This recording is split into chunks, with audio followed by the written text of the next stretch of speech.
निघालो सुरतमधून. परभणीला तर काय डायरेक्ट गाड्या नाहीत. आता निघालो पुण्याला. इथं मस्त वातावरण झालेलं पावसाचं. सुरतमध्ये पण बारीक बारीक पाऊस पडतो.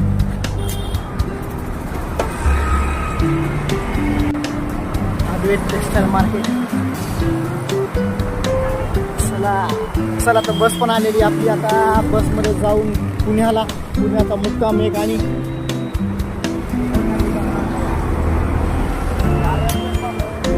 परभणीला सुरतहून जाणं मुश्किल आहे. गाड्या खूप कमी आहेत. ही आपली गाडी आहे,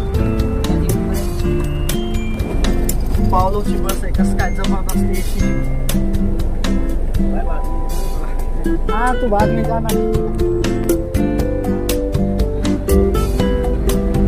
परभणीला अशा गाड्या पाहिजे.